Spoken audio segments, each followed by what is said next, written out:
안녕하십니까, 라온입니다. 오늘은 매직하우스에서 2021년 5월 23일 출판된 이재명 한다면 한다라는 제목의 책을 리뷰하고자 합니다. 현 여권의 대선 주자이기에 그에 대해서는 뉴스는 물론 선거를 준비하는 행동 하나하나가 매일 가장 큰 기사로 전 언론사에 다뤄지고 있습니다. 매직하우스의 대표인 박송대입니다. 더불어민주당 권리당원이며 기본소득 국민운동본부 창업 발기인이라고 합니다. 여기까지만 보면 다 같은 당의 대통령 후보와 그의 팬이 쓴 책이므로 너무 한쪽으로 편향된 내용이라고 생각하실 수 있습니다. 네, 말 그대로 내용도 어느 정도 편파적인 면이 있는 것도 사실입니다.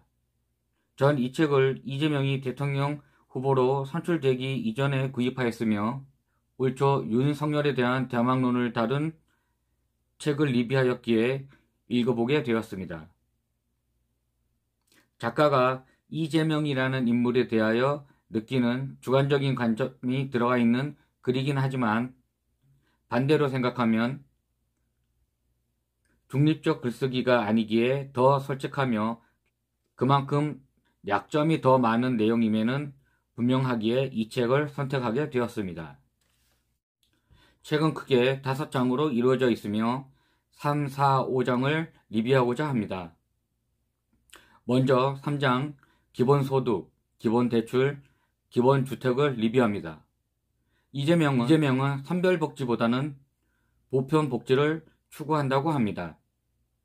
결과적으로 보편적 복지가 서민들에게 더 이익이 많기 때문이라는 이유에서입니다. 보통 선별복지라고 하면 가장 못 사는 사람들에게 돈을 몰아주어서 최소한 사회의 중간 정도보다야 덜하지만 그 바로 이하에서 인간으로서의 기본적 권리를 누리게 하는 것이라는 생각이 우리 상식 속에는 강하게 인식되어 있습니다. 왼쪽 그림은 보편복지, 오른쪽 그림은 선별복지를 나타내는 그림입니다. 가장 가난한 오른쪽 사람에게 가장 많이 지급하고 가장 부자인 왼쪽 사람에게는 아무것도 주지 않으면 시간이 지나면 동등해진다는 논리입니다. 그냥 듣고만 있으면 그럴듯한 이야기이기도 합니다. 하지만 이 논리에는 맹점이 있습니다.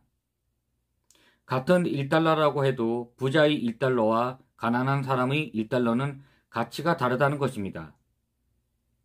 1달러로 어느 나라에서는 하루 3끼 식사값으로 충분하지만 다른 나라에서는 커피 한 잔 값도 안 되는 액수일 수 있기 때문입니다. 국내라고 다르지 않죠. 상위 10%에게 10만 원은 한 끼 식사값도 안 되는 돈이지만 대부분이 서민들에게 하루 일당에 해당하는 큰 액수입니다.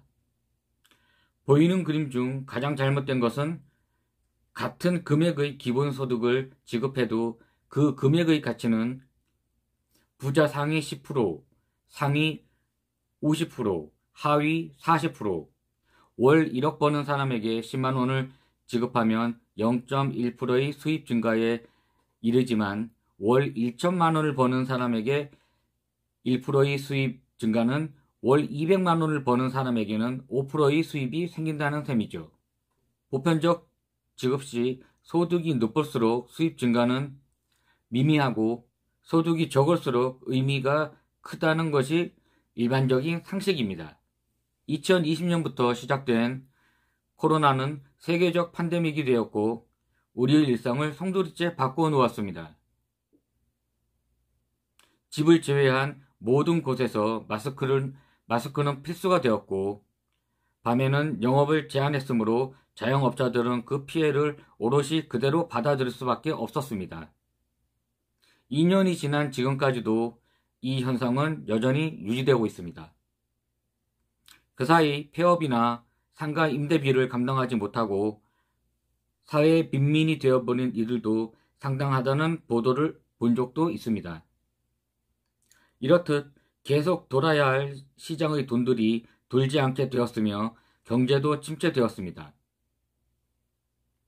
이를 막기 위하여 정부는 국민들에게 현금을 투입하기로 결정하였고 2020년 5월 1차 재난지원금이 전 국민에게 지급되었고 이후 3번의 재난지원금을 소상공인 중심의 코로나 피해 업종에 선별적으로 지급하게 됩니다. 중앙정부의 기조는 피해 업종에 두텁게 지급한다는 것이었습니다. 1차 지원금은 당군 이래 처음으로 겪어보는 비상사태임에 우선 선별이고 북지고 따질 여유가 없었으므로 우선 급한 대로 주먹구구식으로 지원되었던 것이 사실입니다. 4차까지 지급되는 동안 선별과 보편에 대한 사회적 논쟁은 거의 막상막하로 대립하는 양상이었죠. 이 논쟁의 최일선에는 정부가 허둥대는 사이에 보편 지급의 목소리를 내며 자신의 주장을 굽히지 않고 끝까지 밀고 나간 인물이 이재명이라고 작가는 이야기합니다. 국무총리였던 이낙연, 민주당 대부분의 의원들, 국민의힘 등 야당들도 거의 초당적으로 선별 지급에 찬성하였습니다. 경기도지사였던 이재명은 2020년 3월 4일 경기도민 1인당 10만원의 1차 재난기본소득 지급을 결정하며 실행하기에 이릅니다. 현금이 아닌 지역화폐를 기본으로 하기에 신용카드, 체크카드에 넣어주고 사용 기한은 3개월로 사용 장소는 작가는 경기도 지급 후 2개월 뒤 4인 가족 기본 100만원의 재난지원금을 국가가 지급하는 결실을 보았다고 이야기합니다. 앞부분에서 설명하였듯 자신이 지지하는 정치인의 정책에 있어 객관적 기준과 주관적 호의성에 의한 서술이라고 저는 이야기하고 싶습니다. 어쩌면 한쪽으로 치우쳐져 있는 의견이기도 합니다. 경기도에서 10만원씩 안 줬다고 하여도 5월 1차 재난금 지급은 그 이전부터 경기도와는 상관없이 논의된 부분입니다. 중앙의 관료와 여야 의원들이 그 반대의 선별적 지급을 주장하는 상황이었습니다. 이 부분은 개인적으로 작가가 너무 주관적으로 해석하고 서술하였다는 판단이 강하게 들었습니다. 보통 보편 재난금을 찬성하는 사람들의 생각은 이렇습니다. 첫째, 피해 업종을 선별하는 데 있어 정확하게 파악하는 것이 거의 불가능하다는 것입니다. 그러므로 지원금을 받지 못하는 사각지대도 생겨난다는 것이죠. 둘째, 대상자를 파악하기 위하여 엄청난 행정적 낭비를 부른다는 것입니다. 셋째, 세금은 주로 상위 10% 부자들이 부담하고 있는 현실에서 그들에게 아무런 혜택도 없다면 강한 조세 저항에 부딪힌다는 것이죠. 넷째, 코로나로 가장 큰 피해를 본 자영업자들에게 현금으로 지급된다면 결국 가게를 임대해준 임대업자들의 호주머니만 그대로 불려준다는 것입니다. 이재명은 보편 지급을 주장하며 재난기본소득은 복지정책이 아니라 경제정책임을 강조합니다. 차상위 계층만을 선별하여 그들을 돕는 복지제도가 아니라 상권, 특히 자영업자들이 중심으로 골목 상권이 다시 활력을 얻을 수 있도록 하기 위한 경제정책이라는 것이죠. 경기도는 2021년 2월 작년에 이어 전 도민에게 2차 재난지원금을 지급합니다. 이재명은 재난지원금의 지급 유무는 재산의 문제가 아니라 정책의 필요성과 예산 우선 순위의 문제라고 이야기합니다. 기재부는 재난지원금 말고도 예산과 각종 연관된 곳에 자금을 쏟아붓고 있는 상태여서 남은 예산도 아니고 국채를 발행하며 즉 정부가 빚을 지며 행하여지는 일이므로 경기도의 상황과는 출발점이 다르다는 것이 사실입니다. 보편이나 선별 중 어느 한 가지만을 꼭 택하는 순간이 오겠지만 전 개인적으로 그 판단의 시기는 지금은 결코 아니라는 생각을 해봅니다. 기본소득이 필요한 이유는 여러 가지가 있겠으나 전 국민의 수입을 늘려서 구매력이 없는 서민들을 강화시키는 것이 목적이라고 합니다. 그러면서 부의 불평등의 차이를 시간을 두고 조금씩이라도 좁혀가겠다는 것이죠. 그러기 위해서는 소득이 증가한 계층에 대한 확실한 증세가 보장되어야 합니다. 구체적으로 법인세를 깎아주지 말고 법인 세율을 유럽처럼 더 늘려야 한다는 것입니다. 또 소득이 있는 곳이면 확실한 세금 정책이 이루어져야 하며, 하지만 부동산에 대한 세금은 국민들의 인식과 과세도 부동산 가격이 오르는 수치를 부담할 세금은 그 속도를 따라가지 못하는 것이 현실입니다. 이재명은 미국처럼 상위 1%의 부자들에 대한 증세를 우선시해야 한다고 주장합니다. 이러한 방법들을 토대로 전 국민에게 한 사람당 최대한 월 50만 원 정도의 기본소득을 제공할 수 있다는 정책입니다. 또 이재명이 관심을 가지고 있는 정책에는 기본 대출도 있습니다. 대출을 받고 싶어도 대출을 받지 못하는 사람들이 더 많기 때문이죠. 현 제1금융권의 신용금리는 3.54%라고 합니다.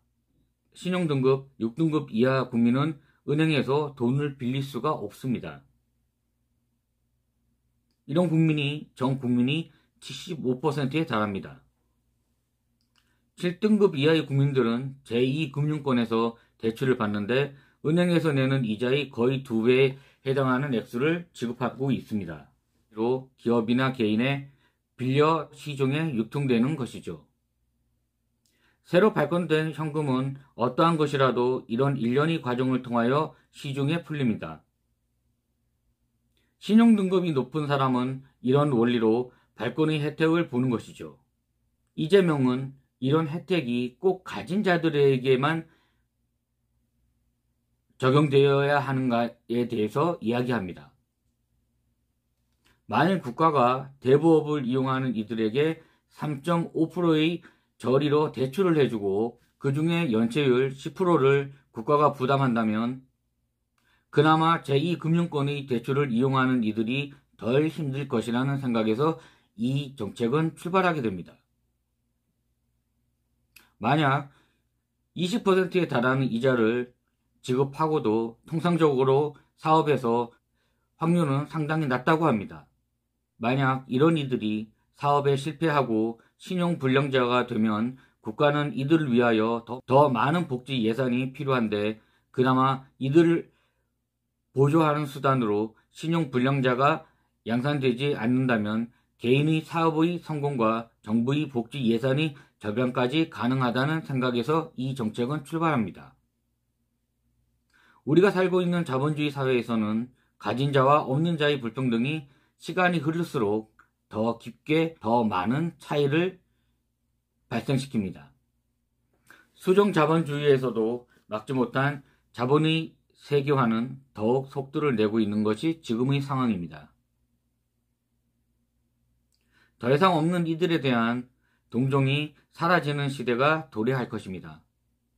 그러기 전 국가의 역할을 통하여 경제적 불평등의 완전한 해결은 불가능하겠으나 그 차이를 최대한 줄일 수 있는 정책을 사회 구성원들이 다 함께 생각해보는 시간이 되었으면 합니다. 라온이었습니다.